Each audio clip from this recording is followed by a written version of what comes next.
Hello children, now continuation with that slide video. Now we are moving to the next property that we have seen growth and we have seen what? Reproduction. Now the third is about cellular organization.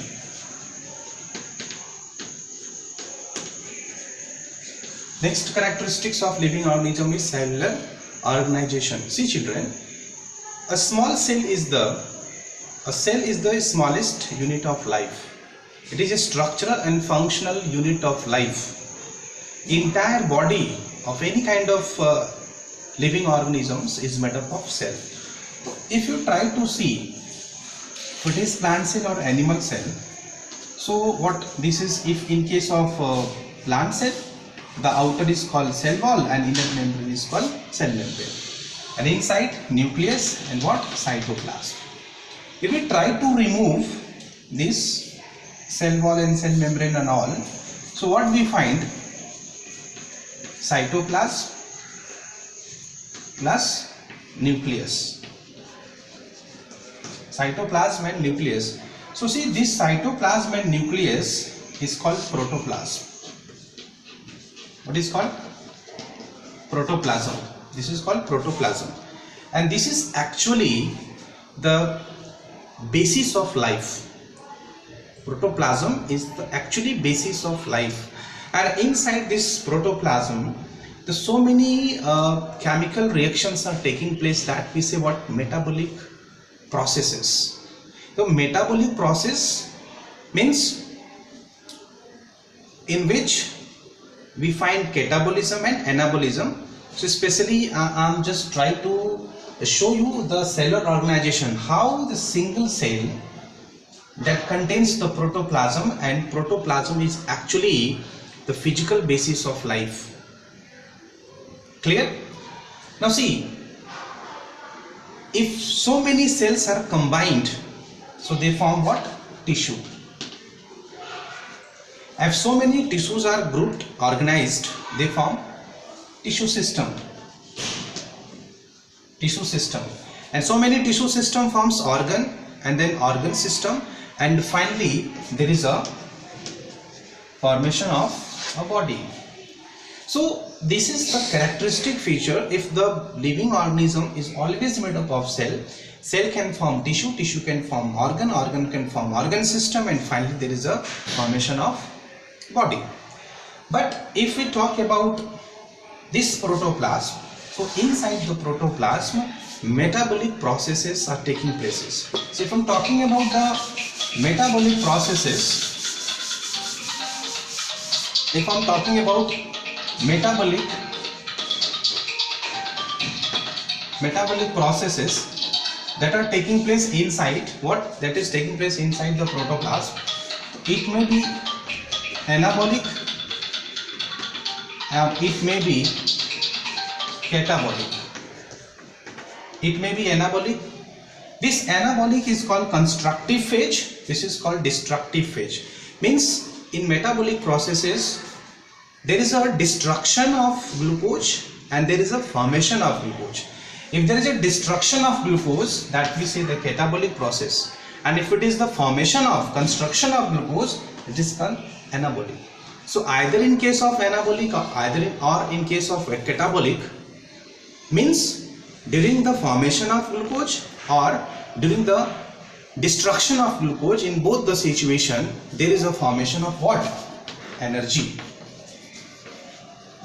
Energy is formed, and that energy is required to perform the different kinds of activities in life.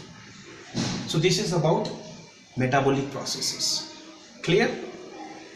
Now coming to the next characteristic feature. So in the next characteristic feature, what we say about death. Death is also the property of living organisms. If living organisms burn on the earth, the death is 100%. Death is sure. But here we find exception. In case of unicellular organisms like amoeba. In case of unicellular organisms like amoeba, in which what we see fission, they reproduce asexually by the method of fission. Clear? It means one amoeba, fission means I am talking about binary fission. What is binary fission?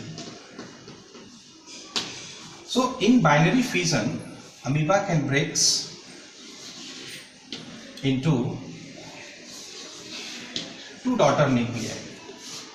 So this amoeba, by doing the fission method from parent, they have obtained progeny, but what? Then increasing the numbers,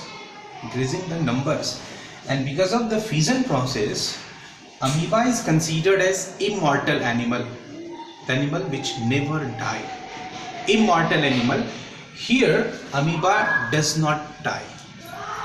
So we have an exception here in case of this, right? So this is about death. So now what we have seen the characteristic features of these living organisms like growth, reproduction, cellular organization, and then what metabolism. Now one is left, consciousness. I think this is clear to you. Now moving to the next property, consciousness.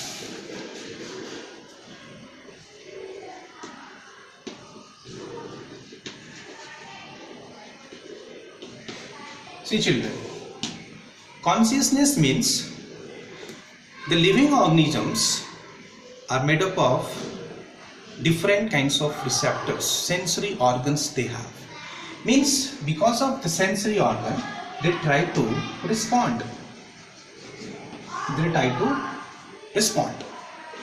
Respond related to the terms respond, we have stimulus